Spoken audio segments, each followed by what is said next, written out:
시간이 되었으므로 다 함께 일하셔서 예수 우리 왕이여 함께 찬양하고 예배 자리에 나가겠습니다.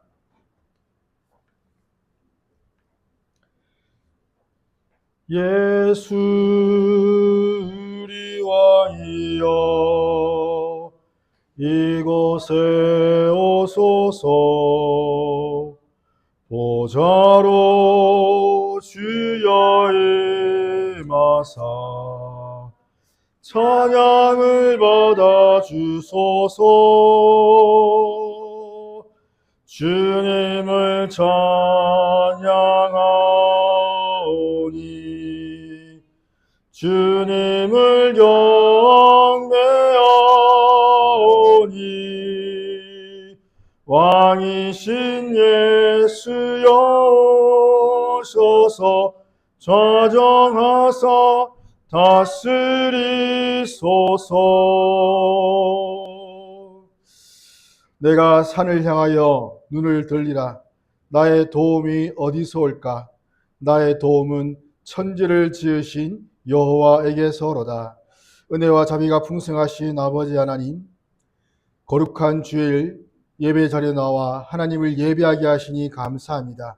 이 시간 주 앞에 드리는 예배가 영과 진리로 드리는 예배가 되게 하시고 하나님의 은혜가 충만한 시간 되게 하여 주시옵소서. 우리 주 예수 그리스도 이름으로 기도합니다. 아멘. 다 함께 찬송가 43장을 부르겠습니다.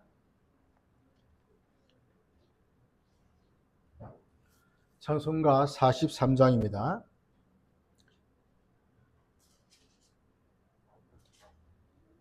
즐겁게 안식할 날 반갑고 좋은 날 내 마음을 편케 하니 즐겁고 기쁜 날 이 날에 천하 만민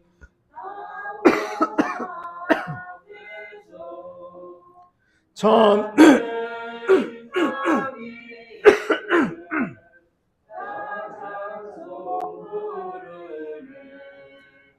이 날의 하늘에서 새 양식 내리네.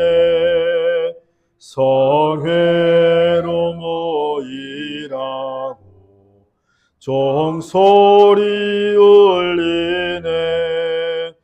복음의 밝은 빛은 온 세상 비치며 또 영생 물이 흘러 시원케 하시네.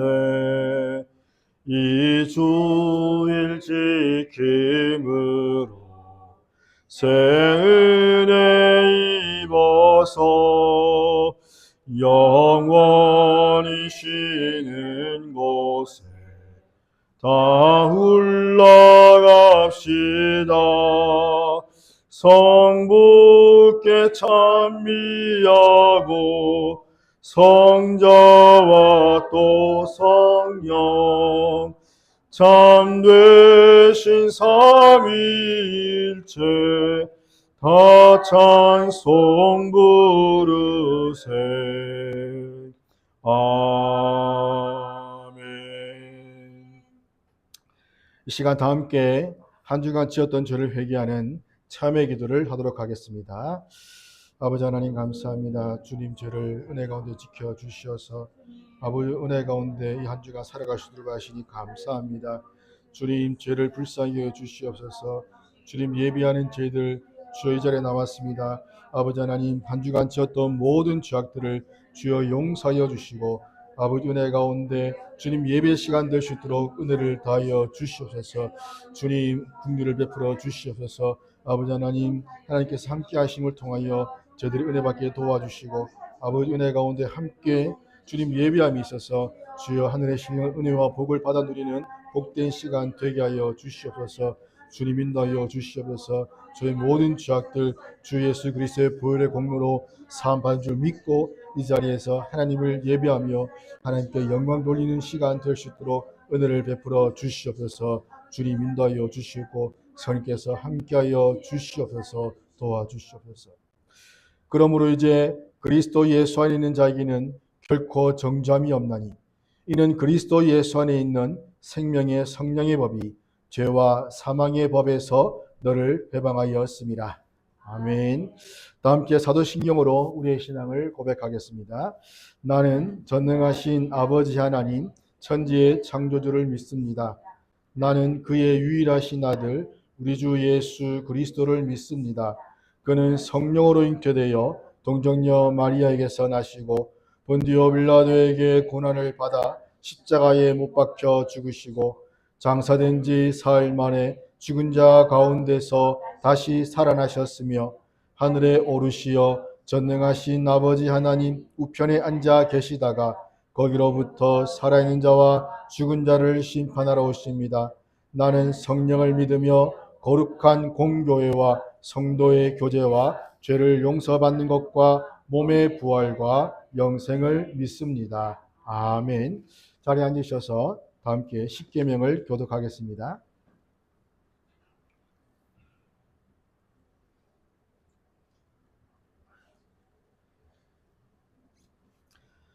하나님이 이 모든 말씀으로 말씀하여 이르시되 나는 너를 애굽 땅 종되었던 집에서 인도하여 낸 내 하나님 여호와니라.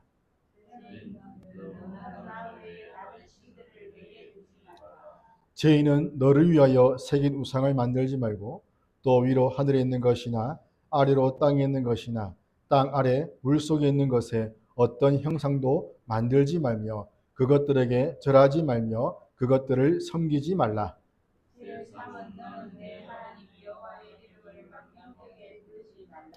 제4는 안식일을 기억하여 거룩하게 지키라.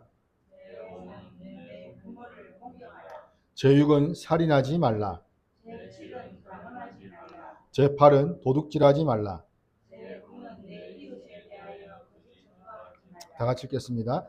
제10은 내 이웃의 집을 탐내지 말라. 아멘. 찬송가 290장을 다 함께 부르겠습니다.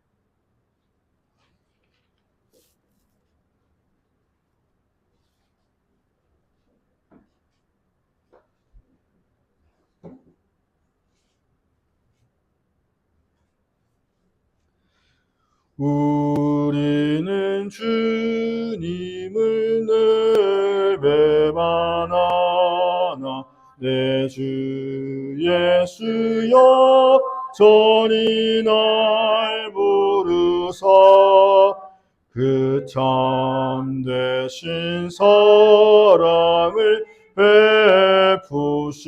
베푸시나니 내 형제여 주님을 곧 따르라. 주 널 위해 비네 주 널 위해 비네 주 널 위해 비네 항상 비시네.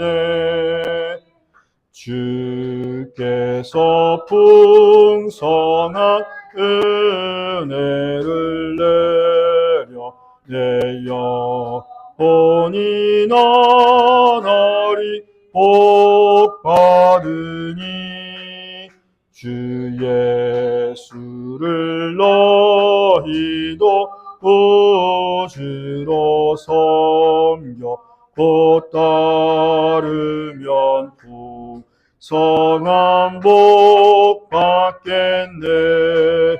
주 널 위해 비네 주 널 위해 비네 주 널 위해 비네 항상 비시네.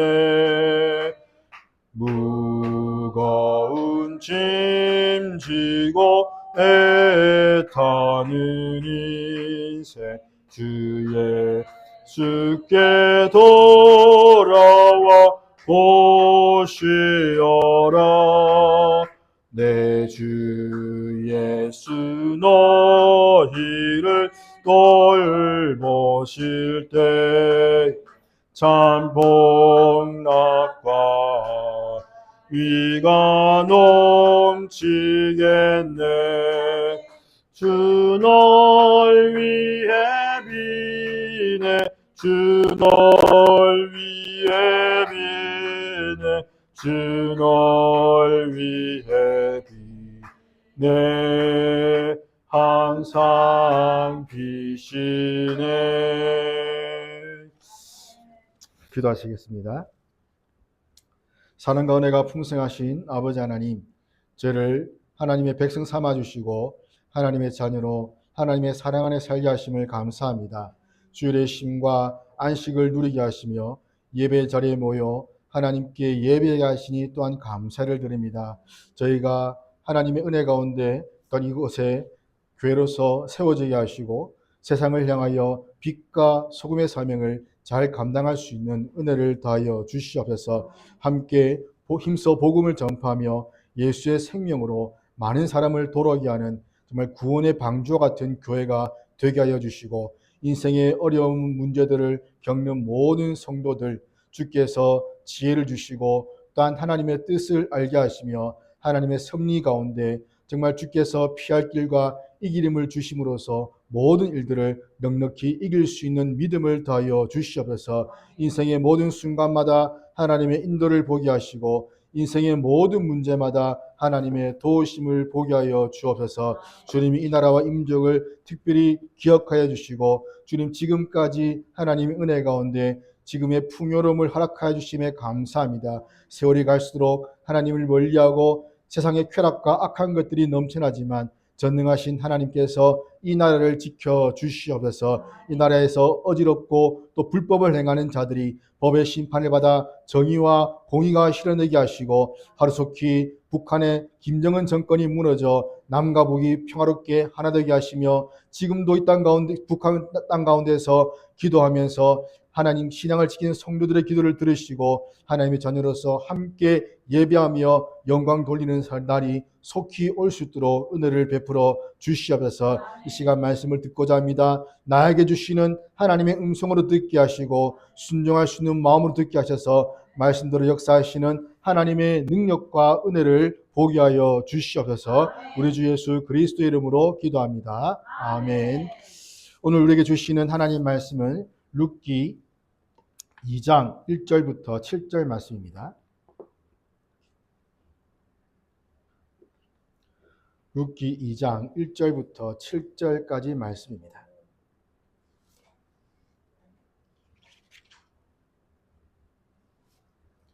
제가 가진 구약 성경은 403면입니다. 룻기 2장 1절부터 7절 말씀 제가 봉독하겠습니다.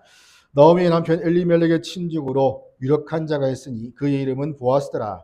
모압 여인 룻이 나오미에게 이르되 원하건대 내가 밭으로 가서 내가 누구에게 은혜를 입으면 그를 따라서 이삭을 줍겠나이다 하니 나오미가 그에게 이르되 내 따라 갈지어다매 룻이 가서 베는 자를 따라 밭에서 이삭을 줍는데 우연히 엘리멜렉의 친족 보아스에게 속한 밭에 이르렀더라. 마침 보아스가 베들레헴에서부터 와서 베는 자들에게 이르되 여호와께서 너희와 함께 하시길 원하노라 하니 그들이 대답하되 여호와께서 당신에게 복 주시기를 원하나이다 하니라. 보아스가 베는 자들을 거느린 사원에게 이르되 이는 누구의 소녀나 하니 베는 자가 거느린 사원이 대답하여 이르되 이는 나오미와 함께 모압 지방에서 돌아온 모압 소녀인데 그의 말이 나로 베는 자를 따라 단 사이에서 이삭을 줍게 하소서 하였고 지금부터 와서는 잠시 집에서 쉰 외에 지금까지 계속하는 중이니이다. 아멘. 하나님께서는 모든 일들을 주관적으로 이끌어 가시는데 하나님께서 우주를 통치하시기 때문에 이 땅 가운데는 우연이란 단어는 없습니다. 또한 운명이라는 것도 배제가 됩니다. 룻기는 이러한 하나님의 섭리를 잘 보여주는 책인데 인간의 삶이 어떻게 하나님의 섭리 안에서 진행되는지 또 우리가 우연 또는 운명이라고 생각했던 것들이 모두 하나님의 섭리라는 것을 잘 보여줍니다. 모압으로 갔던 나오미의 가정이 하나님의 징계로 비참한 처지가 되어서 돌아왔습니다. 자신들의 죄를 늦게나마 깨닫고 하나님의 품, 언약의 땅으로 돌아왔는데 하나님께서는 이 전능자의 품으로 돌아온 이 나오미의 가정을 룻을 통해서 회복시켜 주시는데 오늘 본문을 통해서 어떻게 하나님께서 이 나오미의 가정을 회복하게 하시는지를 두 가지로 살펴보고자 합니다. 먼저는 예비하시는 하나님이십니다. 나오미가 늦게나마 자신의 죄를 뉘우치고 다시 전능자의 날개 아래로 돌아왔습니다. 하지만 그때는 이미 나오미의 가정을 회복하기 위해서 하나님께서는 만반의 준비를 마치셨는데 1장 22절 보면 나오미와 룻이 이 보리추수가 시작할 때에 베들레헴에 왔다라고 기록합니다. 다행히도 양식을 얻을 수 있는 시기입니다. 하지만 그들에게 누가 먹을 양식을 줄 수가 있을까 하는 의문이 생길 수 있습니다. 모압으로 이주한 후에 다른 친척들과의 관계가 다 끊어졌습니다. 그리고 돌아왔을 때도 비록 그들이 환영은 받았지만 그러나 거기까지였습니다. 환영을 받았고 반갑게 맞이함을 당했지만 그러나 거기까지였다는 겁니다. 그런데 하나님께서는 이미 예비하신 방법으로 한 가지를 준비하셨는데 1절에 보면 마치 잊고 있었다는 듯한 뉘앙스로 한 남자를 소개합니다. 그는 나오미의 남편의 친척이며 유력한 자다라고 소개하였고 그 이름이 보아스라고 소개합니다. 유력한 자라는 것은 유력한 재산의 소유자 또는 부호를 의미하는데 하나님께서 이 보아스를 통해서 나오미의 가정을 회복시켜 주시고자 하시는 겁니다. 이것은 나오미가 미처 상상하지 못했던 하나님의 주권적인 섭리였던 거죠. 이렇게 보아스를 소개하는 것은 앞으로 하나님께서 이 보아스를 통해서 나오미의 가정을 다시 이전보다 훨씬 더 나은 모습으로 회복하고자 하신 것을 암시하는 겁니다. 유력한 친족인 보아스가 소개된 뒤에 2절에 보면 룻이 나오미에게 밭으로 이삭을 주우러 간다고 말을 합니다. 룻은 믿음의 여인이었고 동시에 아주 예의를 갖춘 여인입니다. 룻이 시어머니에게 밭에 나가서 이삭을 죽게 해달라고 허락을 구하는 겁니다. 내가 지금 밭에 나가서 이삭을 주울 테니 어머니는 그냥 가만히 계십시오가 아니라 내가 이삭을 구하러 밭에 나가 되겠습니까? 라는 물음입니다. 룻은 자기 마음대로 하지 않았고 어머니의 그 시어머니의 권위에 순종을 했던 것이죠. 지금 그들은 매우 어려운 상황에 처해 있습니다. 비록 고향에 돌아왔지만 그 기쁨도 잠시고 그들은 현실을 바라보게 됩니다. 그 현실이 무엇인가 하면 빈손입니다. 가진 것이 없습니다. 지금 베들레헴에는 수수할 곡식들이 잔뜩 있습니다. 먹을 양식이 있습니다. 하지만 그들에게는 지금 당장 한 끼를 해결할 수 있는 양식이 없다는 것을 그들이 보았던 것이죠. 나오미의 말처럼 풍족하게 그들이 아주 멋지게 나갔지만 그러나 아무것도 가진 것이 없는 빈손으로 돌아왔던 겁니다. 그리고 그들을 보호해줄 보호자도 없었고 먹을 음식을 줄 사람도 없습니다. 때문에 그들은 나가서 도움을 구해야 합니다. 음식을 구해야 됩니다. 나오미 입장에서도 당장에 베들레헴으로 돌아가면 무엇인가 있을 것이라는 그런 어떤 희망을 가지고 왔지만 그러나 당장에 먹을 양식이 없는 것이 얼마나 괴롭겠습니까? 며느리와 함께 돌아왔지만 경제적인 어려움은 사라지지 않았습니다. 그것 때문에 굶어 죽을 수밖에 없는 그런 상황입니다. 룻도 이삭 죽기까지 이삭을 주로 나간다고 말하기까지 많은 생각을 했을 겁니다.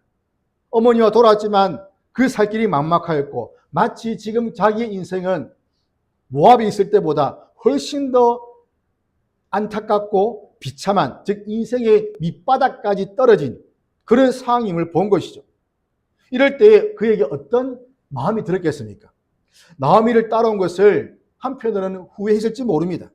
이럴 줄 알았으면 그냥 오르바처럼 고향으로 돌아가서 그냥 내 삶, 내 스스로 잘 살면 될 것을 왜 따라와서 이런 고생을 하는 걸까? 왜 따라와서 지금 나의 처지가 이런 비참한 모습이 된 것일까? 아이고 내 시세야. 지금이라도 고향으로 돌아가 버릴까? 하는 생각들이 머릿속에 있지 않았겠습니까? 아마도 믿음이 없는 사람은 이런 생각들을 했을 때에 그것을 말로 쏟아내면서 염려와 근심과 불안과 걱정들을 나타냈을 겁니다. 이스라엘이 광야에서 마실 물과 자기들이 먹고 싶은 음식을 먹지 못하자 그들이 어떤 말을 했습니까? 애굽에는 우리가 먹고 싶은 음식이 잔뜩 있는데 다시 애굽으로 돌아가자며 모세를 대항했던 것이죠. 모세를 대항한 것은 곧 하나님을 대항한 것과 마찬가지입니다. 이러한 죄를 지었던 겁니다. 하지만 룻은 이미 그가 어머니 하나님이 나의 하나님이 되고 어머니의 백성이 나의 백성이 될 것이고 어머니가 자는 곳에 내가 잔다 라는 그런 믿음의 고백을 함으로써 하나님을 고백했고 또한 그 가운데 그런 소망을 가지고 있었습니다. 비록 어려운 상황이지만 이 상황 속에서도 하나님께서 선하게 인도하실 것이라는 그러한 것을 믿었던 것이죠. 때문에 비록 어려운 상황일지라도 룻 자신이 나가서 이삭을 주어서라도 이 먹을 것을 구해야 되겠다는 그런 결심을 한 것입니다. 룻이 하겠다는 이삭 줍기는 레위기 19장 9절 10절과 신명기 24장 19절 22절에서 기록되어 있는 내용입니다. 하나님의 율법을 따라서 가난하고 어려운 처지에 있는 사람들, 과부와 고아와 그리고 나그네들에게 이런 은혜를 베푸는 것이 하나님의 율법입니다. 추수하는 사람들 중에서 하나님께서는 은혜를 베푸시는 것이죠. 하나님께서는 이런 방법으로 경제적인 어려움에 있는 사람들과 또한 고아와 과부, 특별히 나그네들이 살 수 있는 길을 마련해 놓으신 겁니다. 이러한 하나님의 사랑과 배려로 가난한 자들은 그리고 힘없는 자들은 자신의 삶을 연명할 수 있었습니다. 또한 이삭 줍기는 한편으로 보면 가난한 삶이라는 것을 공식적으로 인정하는 겁니다. 유대 사회에는 체면 문화가 있죠. 때문에 다른 사람들의 눈을 많이 의식을 한 겁니다. 나오미도 마찬가지입니다. 그가 만약 나가서 이삭을 줍는 모습을 보인다면 그는 다른 사람들에게 보기에 나오미는 실패한 인생이다. 나오미는 비참한 인생이다. 라는 것을 공식적으로 자신이 보여주는 겁니다. 왜냐하면 이방에서 성공하여 돌아온 것이 아니었기 때문이죠. 때문에 아무것도 없는 빈손으로 돌아온 나오미는 이제 남은 자존심마저도 버려야 됩니다. 이에 룻이 나서서 뭐라 하냐면 내가 네게 은혜를 입었으면 그를 따라서 이삭을 줍겠나이다. 어머니의 그런 모습을 룻이 눈치라도 챈 것처럼 룻이 나가서 이삭을 줍겠다. 누군가의 은혜를 입었으면 내가 이삭을 줍지 않을 수 있지 않겠습니까? 라고 말하는 겁니다. 누군가를 통해서 하나님께서 은혜를 베푸실 것을 룻은 믿었던 겁니다. 이것이 바로 하나님께만 믿음을 두는, 소망을 두는 참된 믿음이라는 겁니다. 요셉은 애굽의 보디발의 집에 노예로 팔렸습니다. 요셉은 다른 형제들보다 사랑을 많이 받았습니다. 조금 심하게 말하면 야곱은 다른 아들들은 마치 종처럼 부렸습니다. 그런데 요셉만 아들인 것처럼, 자기 하나밖에 없는 아들인 것처럼 대우를 했다라고 할 수 있는 것이죠. 그래서 형들은 멀리 세겜까지 양식을 치러 보내고 요셉에게는 그 형들이 지금 무엇을 하고 있는지를 감시하는 역할을 하게 했던 겁니다.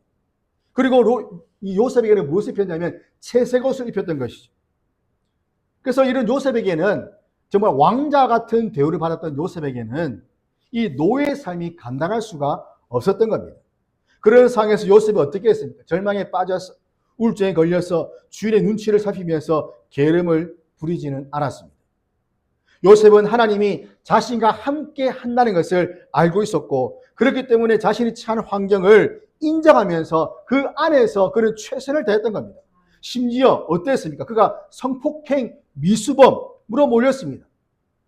주인의 보디발의 아내가 유혹해서 나와 함께 자제했을 때 그는 겉옷을 버리고 도망쳐 나왔는데 오히려 그것이 빌미가 되어서 성폭행범으로 누명을 쓰고 감옥에 갇히게 되었고 감옥에 있으면서 죄수의 신분이었지만 그는 그 가운데서 최선을 다했습니다. 그는 주어진 상황과 환경이 아니라 자신과 함께 하시는 하나님을 보았던 겁니다. 그는 하나님께 죄를 지을 수 없다라는 그런 마음을 가지고 살았습니다. 그래서 모든 상황 속에서 함께 하시는 하나님을 믿고 의지하면서 최선을 다했을 때에 그에게 하나님이 꿈을 주신 그대로 그를 애굽의 총리로서 세우시고 그 엄청난 그 어려운 그 가뭄의 시기를 지혜롭게 해결하게 나갈 수 있도록 하셨던 것이죠. 이처럼 하나님께서 함께 하시는 사람은 주위 환경과 영향을 최대한 받지 않으려고 하고 그리고 하나님을 더욱더 의지하려고 합니다. 하나님의 영광을 위해 살아야 한다는 분명한 목적이 있기 때문입니다. 그래서 주위 사람들의 말이나 환경이나 그런 것들에 저어되지 않으면서 또한 죄의 유혹에 민감하게 반응하면서 살려고 노력을 하는 것이죠. 절망적인 상황에서 소망을 품은 사람은 다른 사람보다 먼저 행동을 하기 마련입니다. 모두가 포기하고 있을 때 한 사람이라도 소망을 품는다면 하나님께서 그 사람을 통해서 일을 하시는 겁니다. 종교개혁자 마틴 루터는 이런 말을 했습니다. 믿음과 소망은 함께 있어야 한다. 우리는 믿음으로 의롭다함을 받고 소망으로 고난 중에 참아야 된다. 예전에 IF 때에 어떻게 했습니까? 회사가 부도가 나고 많은 사람들이 직장을 잃었습니다.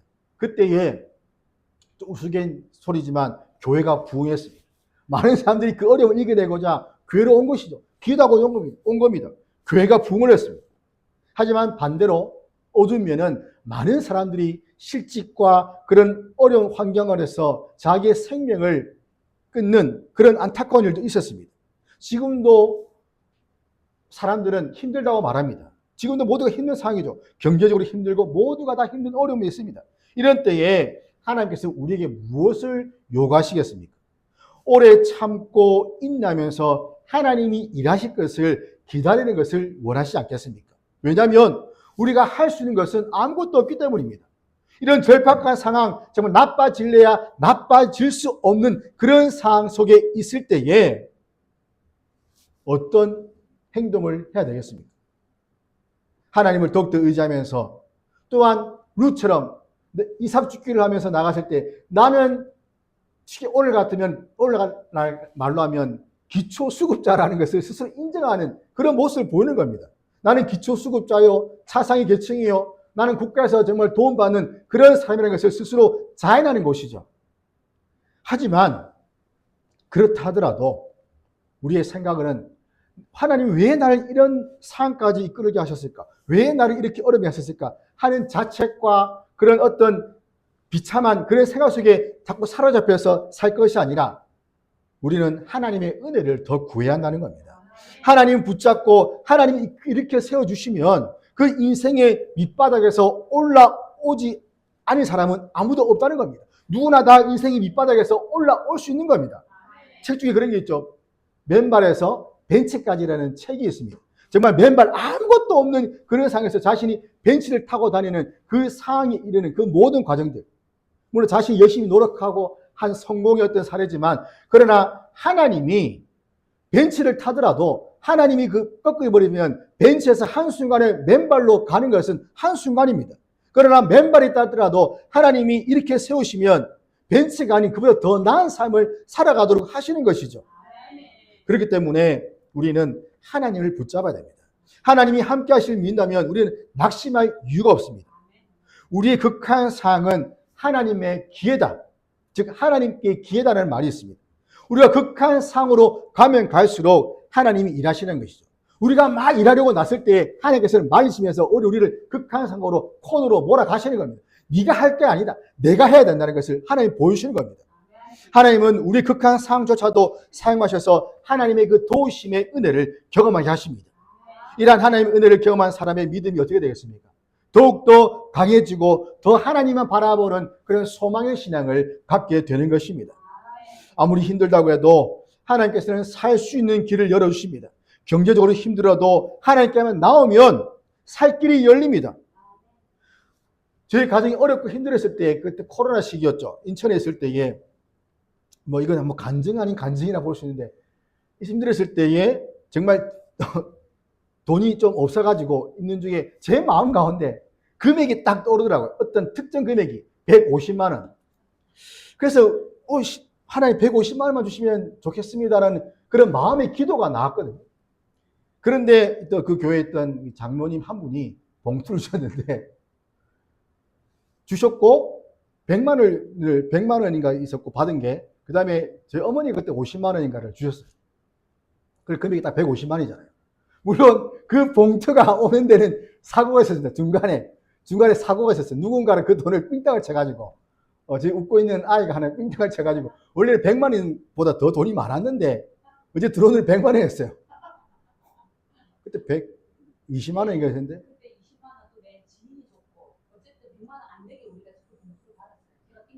어쨌든 100만 원 좀 되는 돈을 받아서 어쨌든 돈이 150만 원이 되었어요. 그래서 이게 우리는 그때 모르니까 정말 하나님이, 내가 얘기했죠. 그 마음에 150만 원이라는 돈을 내가 떠올리게 되더라. 딱 보니까 150에 된 거예요, 그냥. 어쨌든 결과적으로 150에 된 거죠. 결과적으로는 중간에 뭐 어떤 배달 사고는 있었지만 어쨌든 된 겁니다. 예. 네. 그래서 이렇게 되니까 정말 하나님이 또 이런 마음속으로라도 뭐 중간에 배달 사고 있었지만 마음속으로라도 하나님이 이렇게 내가 또 어떤 금액을 떠올리게 하시고 딱 필요한 만큼의 돈을 주신 거예요. 그러니까 저희 가정 가운데.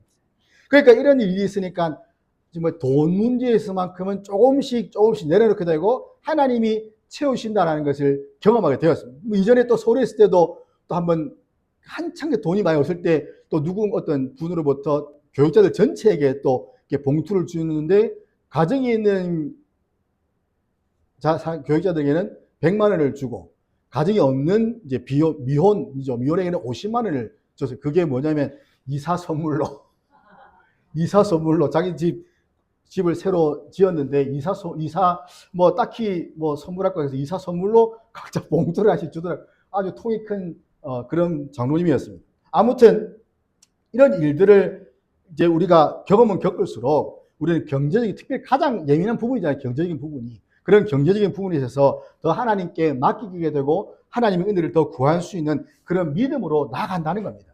그렇기 때문에 우리는 더욱더 하나님께 나와야 되고 하나님께 나와야만 살 길이 열린다는 것을 알 수 있는 겁니다. 하지만 많은 사람들이 쉽게 나오지 않습니다. 왜냐하면 자존심이 허락을 하지 않거든요.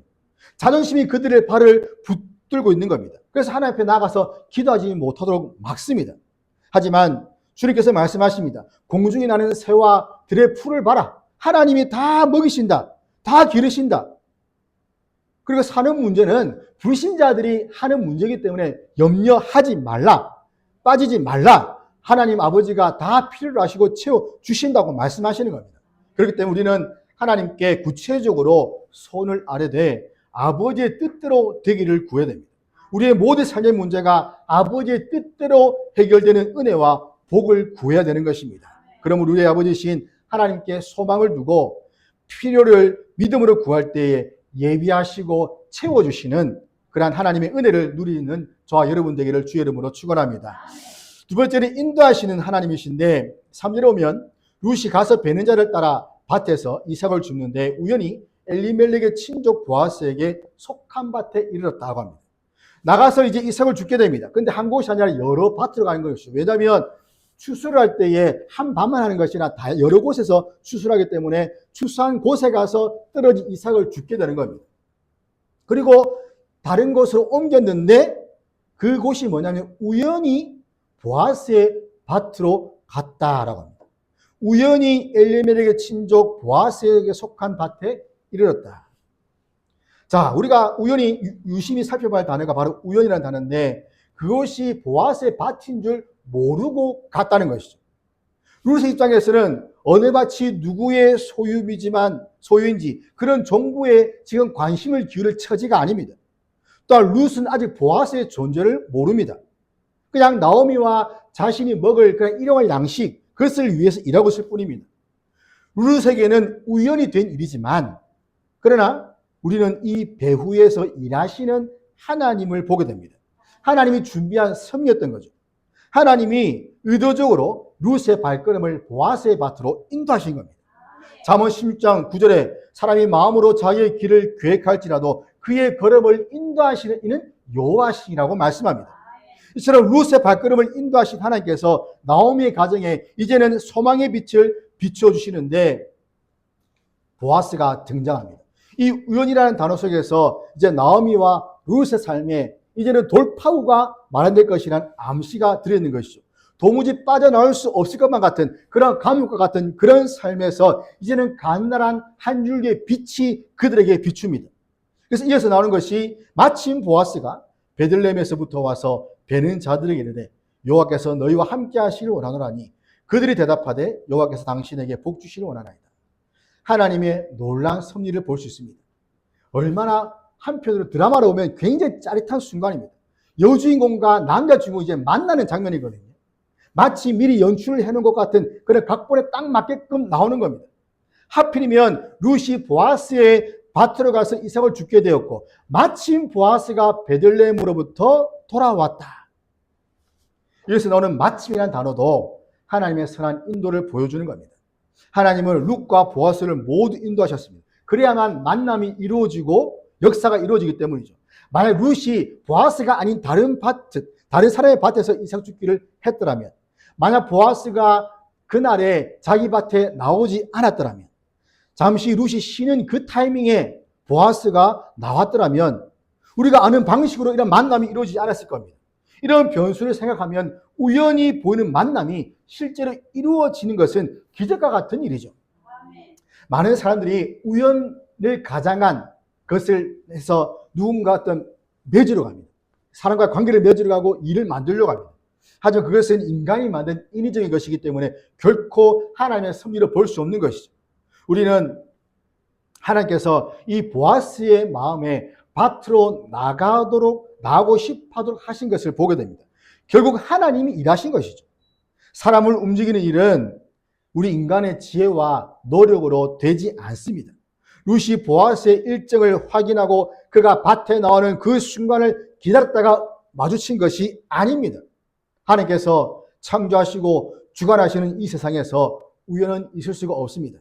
사람으로 눈으로 보기에는 아무런 원인이 없이 그야말로 우연히 일어나는 것처럼 보는 일들도 사실은 하나님의 그 오묘하신 계획과 섭리에 의해서 이루어지는 것임을 우리는 믿어야 됩니다. 우연은 하나님의 섭리를 인간의 입장에서 다르게 부르는 것이라고 할 수 있는 것이죠.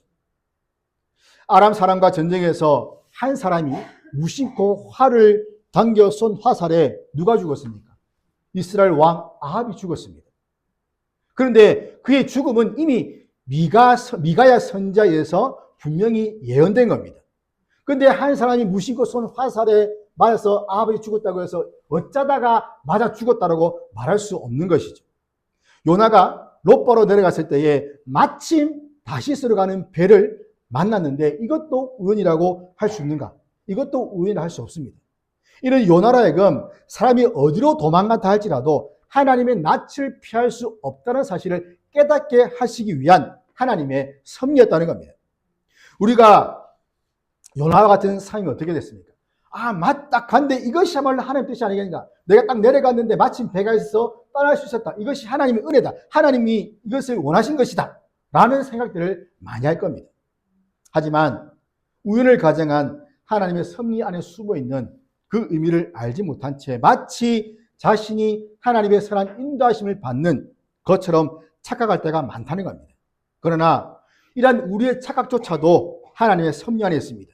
하나님의 모든 섭리는 우리에게 결코 해가 아니라 오히려 우리를 살리는 하나님의 계획인 것이죠. 하지만 우리는 이러한 하나님의 섭리 자체를 알려고 하지 않고 자신의 상황과 환경에 맞게 해석하고 적용합니다. 즉 하나님의 섭리를 자신의 생각과 경험의 그 틀 속에서 이해하는 겁니다. 물론 그런 생각이 맞을 수도 있을지 모르지만 틀릴 수 있다는 것도 우리는 알아야 됩니다. 세용시마라는 사자성어가 있죠. 이 사자성어는 우리가 알다시피 변방에 있는 늙은이의 말인데 그 말이 도망을 갔는데 사람들이 위로합니다. 아이고 어떡합니까? 그러자 이 사람이 어떻게 말합니까? 뭐 좋은 일이 있겠죠. 그러자 어느 기간이 지나고 그 말이 다른 여러 말들을 다시 데리고 돌아오게 됩니다. 근데 그 아들이 말을 타다가 떨어지게 되는 거죠. 그리고 다리가 부러지게 됩니다. 그러자 또 위로합니다. 아이고 어떡합니까? 또 뭐 좋은 일이 있겠죠. 이렇게 얘기했을 때 어떻게 합니까? 전쟁이 일어나서 그 아들은 끌려가지 않고 살아남게 되는 거죠. 이렇게 재앙과 복은 서로 바뀌고 또 생깁니다. 즉 변화를 예측하기 어렵다는 겁니다. 후회되는 일이 있을 때 어떻게 대부분 말합니까? 내가 그때 이렇게 했어야 되는데, 내가 그때 이렇게 조금만 더 내가 했으면 될 건데. 하지만 우리가 그런 말을 한들 바뀌지 않습니다. 복이든 화든 모든 것이 어쩌다가 또는 내가 잘해서 내가 잘못해서 된 것이 아니라 이것은 모두가 다 하나님의 그 섭리 안에 있음을 우리는 기억해야 됩니다. 우리는 우리에게 닥치는 그 어떤 일도 결코 우연한 것으로 여기면 안 됩니다. 만약 고난당한다면 그 고난을 허락하신 하나님의 뜻이 무엇인지를 깊이 생각하고 그 뜻을 깨달아 그 뜻대로 행해야 됩니다. 만약 복을 받는다면 그 복을 주신 분이 하나님이심을 인정하고 항상 하나님께 영광을 돌리는 삶을 살아야 되는 것이죠. 요셉이 창세기 45장 8절에서 뭐라 했습니까? 그가 애굽에 노려 잡혔을 때 형들을 만났습니다. 형들을 만나서 형들이 자신들에게 보복하지 않을까 두려워했을 때 뭐라 했습니까? 창세기 45장 8절 보면 그런즉 나를 이리로 보내신 이는 당신들이 아니요 하나님이시라. 하나님이 나를 바로에게 아버지로 삼으시고 그 온 집의 주로 삼으시며 애굽의 온 통치자로 삼으셨나이다. 요셉은 시간이 흐른 뒤에 하나님이 왜 자신을 애굽의 노예로 팔리게 한지를 깨달았다는 겁니다. 그 수많은 그 시간들, 대략 약 10몇 년의 그 시간들 동안 자신이 겪었던 그 일들, 노예와 죄수, 정말 사람으로서 노예, 죄수, 신분이 완전히 다르지 않습니까? 노예 인간 취급받지 못합니다. 죄수는 더합니다. 지하 감옥에 갇혀서 정말로 빛을 보지 못하고 정말 한평생 어떻게 하면 그냥 그대로 죽어야 될 그런 상황입니다. 그런 상황 속에서 있다가 하나님이 때가 됐을 때에 바로에게 꿈을 주시고 그 꿈을 해몽케 하심으로써 한순간에 그의 신분이 죄수에서 이제는 한 나라를 다스리는 총리의 자리까지, 인자의 자리까지 올라가는 게 된 겁니다.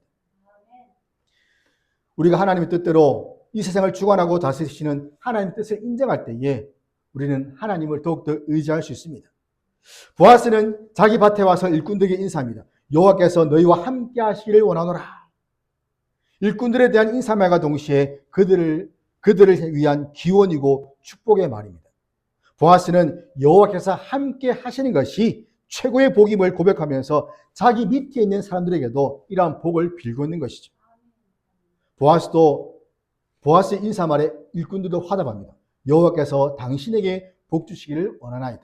아주 이상적인 무슨 관계입니까? 인간관계이고 노사관계입니다. 이런 일꾼들의 말을 통해서 보아스가 평소에 일꾼들에게 어떤 모습이었는지 또 보아스가 어떤 신앙을 가진지를 잘 보여줍니다. 그런 말만 하는 것이 아니라 행동으로도 그의 신앙을 일꾼들에게 보여주었습니다. 그런 신앙을 통해서 일꾼들은 보아스를 전적으로 신뢰하고 존경하고 있음을 알 수 있습니다. 이렇게 신앙으로 맺어진 관계는 그 누가 보아도 아름답습니다. 정말 이상적인 모습이잖아요. 주인이 와서 이런 말을 하니까 다시 화답하는 그 모습. 보통 주인이 이렇게 얘기하면 평소에 그 주인의 모습을 아는 일꾼들은 어떻게 하겠습니까? 생각했죠. 아무 말 안 합니다. 예. 한다더니 그냥 고개 숙이고 아무 말 안 하는지 또 왜 왔어? 아마 짜증을 내겠죠. 그렇지 않고 보아스에게 같이 축복의 말을 했다는 것은 굉장히 아름다운 관계라는 겁니다. 서로에게 축복의 말을 하고 서로를 위로하는 그런 관계가 되어야 됩니다. 특별히 교회는 예수님의 피로 하나가 된 영적 가족이기 때문에 이러한 관계가 더욱더 절실히 요구되는 것이죠. 교회에서 섬기고 봉사하는 사람들이 가장 많은 말의 상처를 받습니다. 봉사를 해도 욕을 먹고 안 해도 욕을 먹고 하면 한다고 또 뭐라 말 나오고 안 한다고 뭐라 말 하고 봉사하는 사람들이 무슨 마음을 가지고 하는 사람도 그들 중에 있겠지만 대부분은 정말 순수한 의도를 가지고 정말 자신의 어떤 그 삶 가운데 감사의 표현으로 봉사하고 섬기는 거죠. 그런데 그것을 색안경을 쓰고 보면 저 사람 무슨 의도가 있는 것이 아닐까? 직분자가 되고 싶어 저러는 것인가 하는 그런 잘못된 생각으로 보게 된다는 겁니다. 그러니까 봉사하려고 하는 사람들이 점점 줄어듭니다. 교회는 영적인 가족입니다. 서로 사랑으로 힘을 주는 말을 할 때에 더욱더 하나가 되고 더욱더 아름답게 섬기는 그런 은혜가 주어지게 될 것입니다. 오늘 보면 보아스가 베는 자들을 거느린 사내에게 묻습니다. 이 소녀가 누구냐? 이제 룻에 대한 관심을 보여주는 거죠.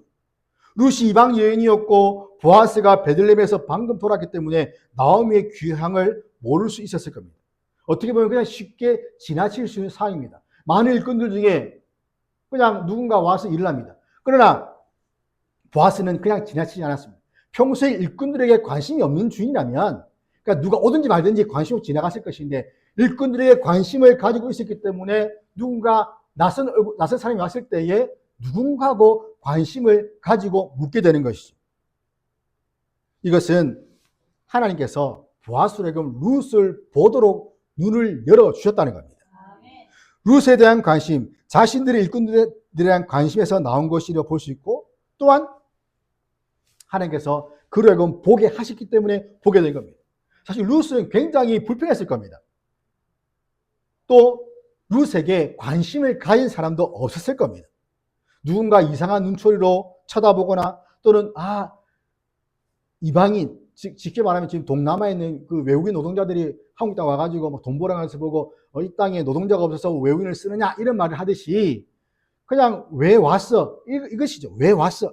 이런 주위의 따가운 시선을 피하지 못하고 그냥 이삭을 줍는, 그냥 고개 푹 숙이고 이삭을 줍는 이 룻에게 누군가 관심을 가진 사람은 없었다는 겁니다. 오직 밭의 주인인 보아스만 할 수 있는 일이었던 것이죠. 그래서 보아스가 먼저 룻에게 관심을 보였고 또 룻은 오직 이삭을 많이 주어서 그냥 어머니와 함께 저녁을 또 해결할 그런 생각만 머리에 있었을 겁니다. 이런 보아스의 질문에 사는 룻을 소개하는데 뭐라 되냐면 나오미와 함께 모압 지방에서 돌아온 모압 소년인데 나로 베는 자를 따라 단사에서 이삭을 죽게 하소서 하였고 아침부터 와서 잠시 집에서 쉰 외에 지금까지 계속 일을 하는 중입니다. 모압 소녀라는 것은 이방 소녀죠. 가까이 하면 안 되는 사람이라는 뜻입니다. 그리고 젊은 과부로서 별로 볼 것이 없다는 말입니다. 내설 것도 없습니다. 하지만 룻은 이러한 말을 하고 있었고 룻은 전혀 신경을 쓰지 않은 채 그냥 자신이 해야 할 일을 열심히 하고 있었습니다. 잠언 12장 20절 보면 사람의 부귀는 부지런한 것이다 라고 말합니다. 당장은 가난할지라도 부지런함이 재산이라는 말입니다. 게으름은 다 빼앗아갑니다. 아무리 부자라도 게으르면 다 빼앗아갑니다. 그러나 부지런하면 어떻게 됩니까? 무엇인가를 얻어옵니다. 계속 얻어옵니다. 그래서 구약과 신약 모두가 이 부지런함을 칭찬하고 있습니다. 사람은 주어진 일, 맡겨진 일에 최선을 다해야 됩니다. 비록 최고는 되지 못한다 하더라도 최선을 다하는 모습이 나타나야 한다는 것이죠. 결과는 하나님께 달려있는 것이고 우리는 주어진 환경 가운데 최선을 다하면 됩니다. 사람들은 최고의 자리에 오른 선수들에게 환호성을 보냅니다. 그래서 모두가 다 금메달을 외치죠. 1등만 외칩니다. 서울대, 법대, 서울대, 의대만 가려고 합니다. 그러나 모두가 다 갈 수 있는 것은 아니죠. 환호성을 보내지만 그러나 그 여운은 짧습니다. 올림픽에서 금메달 땄습니다. 사람들이 환호를 합니다. 그리고 귀국할 때에도 기자들 몰려고 나와서 막 사진을 찍고 합니다. 그리고 잠깐 또 광고 여러 개 봤습니다. 하지만 그것도 한 달이면 다 끝나버립니다. 뉴스에 다 묻히고 더 이상 나오지 않습니다. 학생들이 시험 공부를 잘해서 1등하는 것도 좋지만 이 시험 준비를 얼마나 성실하게 최선을 다했느냐 하는 것도 칭찬을 받아야 되는 것이죠. 얼마나 성실하게 최선을 다하냐가 중요합니다. 신앙도 마찬가지입니다. 그 경건의 훈련에 더욱 힘을 내야 됩니다. 성경을 읽고 묵상하고 기도하고 삶 가운데 행하는 것, 이것이 중요하고 필수인 것을 알고 우리는 최선을 다해야 됩니다. 군복을 입고 총을 들었다고 해서 다 군인이 아닙니다. 군사 훈련을 받아야 됩니다. 입대했을 때에 군복을 나눠주고 군화를 줍니다. 입습니다. 총을 줍니다. 그걸로 군인이 아니죠. 그것을 가지고 훈련하라고 주는 겁니다. 그래야만 군이 되는 겁니다. 경건의 능력도 마찬가지입니다. 경건의 훈련을 통해서만 우리에게 능력이 주어지는 겁니다. 성경은 우리의 삶을 하나님께서 주권적으로 이끌어 가신다고 가르치지만 인간의 노력이 무용지물이다라고 결코 말하지 않습니다. 우리 삶에서 하나님이 역사하시는 것은 항상 일어나고 있습니다. 우리를 일으켜 세우시는 분도 하나님 한 분밖에 없습니다. 우리는 주님의 손길을 발견하기 위해서 그냥 가만히 있으면 되는 것일까? 아니라는 것이죠. 하나님께서 일하실 때까지 손 놓고 가만히 있으면 되지 않습니다. 마치 감나무 아래 누워서 감이 떨어질 때까지 입을 벌리고 기다리는 것처럼 기다리면 안 된다는 겁니다. 우리가 할 수 있는 일은 최선을 다해서 해야 됩니다. 우리가 노력해서 하나님의 은혜를 받자는 것이 아니라 은혜를 기다리는 사람의 기본적인 태도는 늘 주어진 환경 가운데서 최선을 다하는 사람, 부지런히 일하는 사람을 말하는 겁니다. 때문에 그리스도는 게으르면 안 되고 경건 훈련과 신앙의 진전을 위해서 힘써야 됩니다. 하나님은 지금도 일하고 계십니다. 하나님께서 세상을 다스리시고 보존하심으로써 이 세상은 지금도 흘러가는 것이죠. 하나님이 이 세상을 만들었고 그냥 떠나버렸습니다. 아무것도 하지 않습니다. 인간의 역사에 개입도 하지 않습니다. 우리 삶 가운데 아무런 일도 일어나지 않습니다. 그런 하나님은 게으른 하나님이죠. 그러나 우리 하나님은 그런 하나님이 아니라는 겁니다. 하나님이 지금도 이 세상 만물과 우주를 붙잡고 있기 때문에 이 세상 만물과 우주가 하나님 만드신 그 질서에 하나라도 흐트리지 않고 그대로 고정되어서 원리 원칙대로 움직이는 겁니다. 아멘. 만약 그것을 하나님이 놓아버린다면 어떻게 되겠습니까? 아무도 살 수가 없습니다. 그렇기 때문에 우리는 그 무엇도 우리의 두려움의 대상으로 삼아서는 안 됩니다. 오직 하나님만 경외하고 하나님만 바라보고 하나님을 향한 그 믿음을 우리는 가지고서 나아가야 됩니다. 우리를 위해서 예비하시고 선하게 인도하시는 그 하나님의 섭리를 믿고서 우리에게 주어진 삶을 염려와 걱정과 불평과 원망이 아닌 나를 위해 지금도 예비하시고 나를 위해 지금도 인도하시는 그 하나님을 바라봄으로써 주어진 삶을 최선을 다해서 살아가는 은혜가 우리 모두에게 있기를 주의 이름으로 축원합니다. 아버지 하나님 감사합니다. 오늘도 저희를 사랑하셔서 정말 지키시고 보호하시고 인도하시는 하나님을 찬양하기를 원합니다. 들은 말씀대로 지금도 일하시는 하나님, 그 섭리하시는 하나님의 그 놀라운 손길들을 경험하면서 우리 삶 가운데 어떤 어려움과 걱정과 염려와 불안과 공포와 두려움이 온다 할지라도 오직 주님만 바라보고 주님만 의지하면서 저희의 믿음의 삶을 성실하게 살아갈 수 있도록 인도해 주시고 저에게 맡겨진 그 삶 속에서 게으르지 않고 나태하지 않고 오직 부지런히 주께서 맡기신 일들을 감당할 수 있는 저희의 삶이 될 수 있도록 은혜를 더하여 주시옵소서. 감사드리며 우리 주 예수 그리스도 이름으로 기도합니다. 아멘. 찬송가 292장 부르면서 준비하신 예물을 하나님께 드리겠습니다.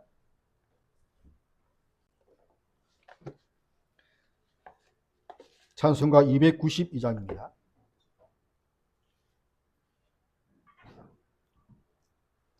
주 없이 살 수 없네 죄인의 구주여 그 귀한 보배 피로 날 구속하소서.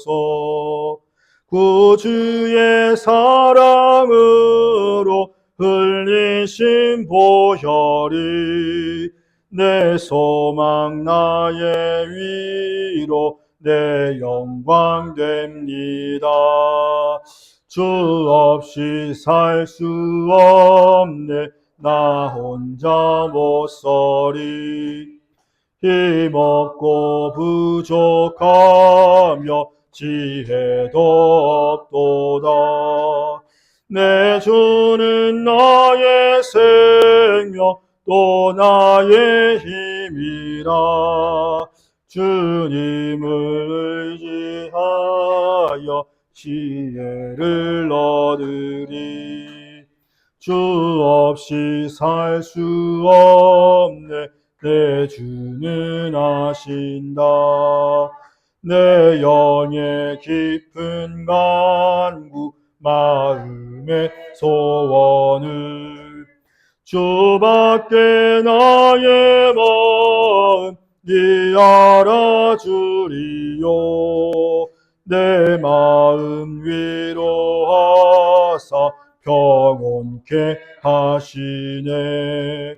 주 없이 살 수 없네 세월이 흐르고 이 깊은 고독 속에 내 만명 끝나도 사나운 풍랑일 때 날 지켜주시니 내 곁에 계신 주님 늘 힘이 됩니다. 아멘. 주보 광고 보시면 예배 시간 지키기가 있습니다. 1, 2, 3 세 가지가 있는데 예배 시작부터 참여하여 지각하지 않겠습니다. 예배 10분 전부터 기도하며 기도로 예배를 준비하겠습니다. 축도가 마칠 때까지 온전한 예배를 드리겠습니다. 이 세 가지인데 이외에도 예배에 대한 여러 가지 에티켓들이 있지만 이 세 가지 잘 기억하시고 예배를 잘 준비하면 좋겠습니다. 기도하겠습니다. 하나님 아버지 감사합니다. 한 주간 제 삶을 지키시고 정말 우리가 부른 찬송 가사처럼 주 없이 살 수 없다는 이러한 고백들이 날마다 저희 입에서 나올 수 있도록 주님 도와주시옵소서. 어떤 환경에 처할지라도 정말 주님의 사랑으로 흘리신 그 보혈이 나의 소망과 나의 위로가 되시고 내 영광이 됨을 항상 기억하며 늘 내 곁에 계신 주님은 의지하며 나가는 저의 삶이 되게 하여 주시옵소서. 주님, 또 주 앞에 귀한 예물을 드립니다. 주님, 어떤 형편에 처하든지 주께 주신 것을 늘 감사하며 범사에 항상 감사할 수 있는 저희가 되게 도와주시고, 주님, 늘 하나님께서 베푸신 것들을 주 앞에 드리고자 하는 그러한 기쁜 마음으로 주 앞에 자원해 드리는 마음 될 수 있도록 은혜를 다하여 주시옵소서. 그래서 저희들이 정말 이러한 주 앞에 드리는 것이 아까운 것이 되지 않게 도와주시고, 이를 통하여 또 하나님께서 주실 것을 기대하며 소망하는 마음으로 이 땅 가운데서 살아갈 수 있도록, 성실하게 살아갈 수 있도록 저의 삶을 살아가게 인도하여 주시옵소서. 감사드리며 우리 주 예수 그리스도 이름으로 기도합니다. 아멘. 다 함께 자리에서 일어나셔서 찬송가 635장 부르고 축도로 예배를 마치겠습니다.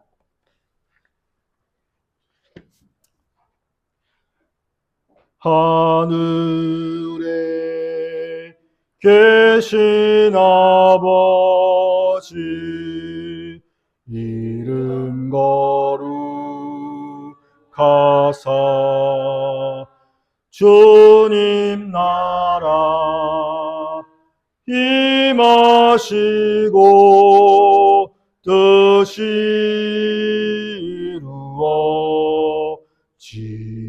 이루어지이다. 일용할 양식 주시고 우리들의 큰 죄 다 용서하옵시고 또 시험에 들게 마시고 악에서 구원하소서. 대개 주의 나라 주의 권세 주의 영광 영원히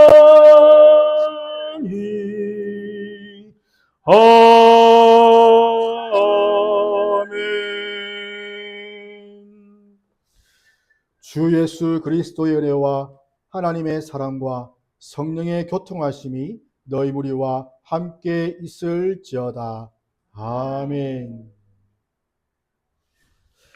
예배를 마쳤습니다. 옆에 계신 분들과 함께 인사하며 성도의 교제를 가지도록 하겠습니다.